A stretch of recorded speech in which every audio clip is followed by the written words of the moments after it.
అందరికీ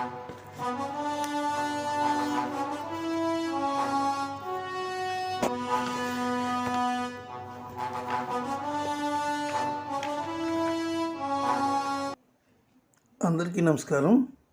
Jamie Prem's YouTube ఛానల్కి సాదర స్వాగతం.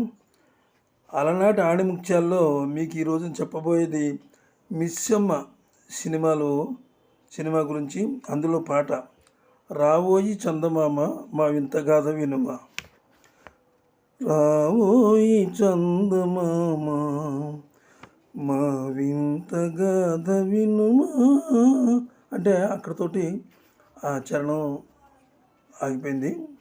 అయితే ఈ సినిమా విషయంలో చాలా అద్భుతమైన సినిమా ఇది. దయచేసి వీడియో పూర్తిగా చూడండి. ఆసక్తికరమైన విషయాలు చివరిలోనే ఉన్నాయి. ఇక సినిమా గురించి చెప్పాలంటే, నిరుద్యోగ యువతీ యువకుడు ఒక ఉద్యోగం కోసం భార్యాభర్తలుగా నటిస్తారు.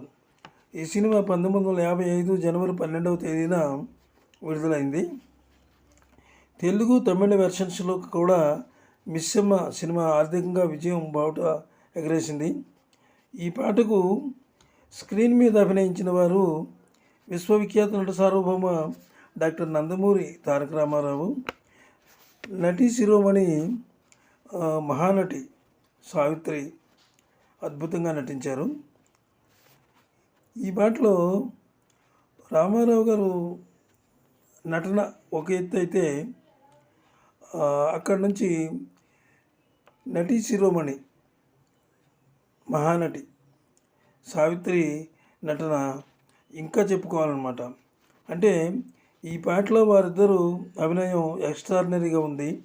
ఒక మాటలో చెప్పాలంటే ఇద్దరు ఈ పాటలో పోటీపడి నటించారు. వీరి పాటకు ఆలంబన, ప్రేమకు ప్రతీకారం చందమామను ఎంచుకున్నారనమాట. వీరి విషయాలన్నీ చందమామతో చెప్తూ ఉంటారనమాట. రాబోయి చందమామ మా వింత గాథ వినుమ అని చెప్తారు. సామంతము గల సతికి ధీమంతునగు పతనం అని ఆయన చెప్తూ ఉంటారనమాట. ఇక ఈ పాట రాసిన వారు పింగళి నాగేంద్రరావు గారు. వీరు రాసిన ప్రతి పాట ప్రతి గుండెకు హత్తుకుంటుంది.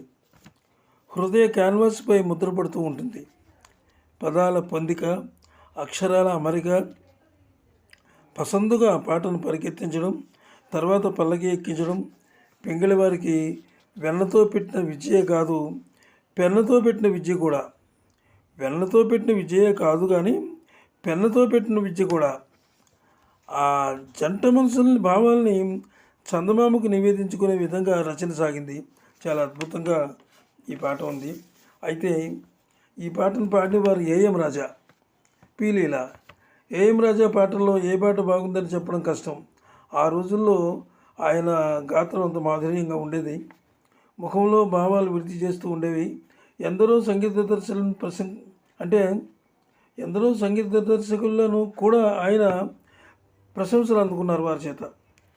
ఇప్పటి తరానికి అంతగా తెలియదు కానీ జిక్కి గారు అప్పుడు అంతా ఉండేవారు. ఈ పాట మాత్రం పీలీల, ఏఎం రాజా చాలా అద్భుతంగా పాడారు. అంటే లీల గారు పాటలు పాడుతూ ఉంటే అది చాలా అద్భుతంగా ఉంటుందట అని లోగడ చాలామంది చెప్పు ఉన్నారు. మల్లెపూలు విరజిమ్మితే అది లీలపాట అవుతుందని చెప్పి చాలా రకాలుగా ఆయన వర్ణించారు వాళ్ళిద్దరినీ కూడా. అంత అద్భుతమైన వాళ్ళు. ఇక సంగీతం గురించి చెప్పాలంటే, సంగీత సామ్రాట్ ఎస్ రాజేశ్వరరావు ఈ పాటకు బాణీలు కట్టారు. ఆయన గురించి ఎంత చెప్పినా ఇంకా మిగిలిపోతూనే ఉంటుంది. రాజేశ్వరరావు గారికి స్పెషాలిటీ ఏమిటంటే, కవి ఏ సందర్భంలో ఏ పదం వాడాడో తెలుసుకుని, భావాన్ని అర్థం చేసుకుని, ఆ సన్నివేశానికి తగినట్టుగా ఆయన పదాలు, స్వరాలు చేస్తూ ఉంటారు. ఈ పాటకు ఆయన ఎంచుకున్న రాగం ఆభేరీ రాగం అన్నమాట. మోస్ట్ పాపులర్ సాంగ్ ఇది, రాబోయి చందమామ. ఆనాడు చాలా కేంద్రాల్లో 100 రోజులు ఆడిన సినిమా ఇది.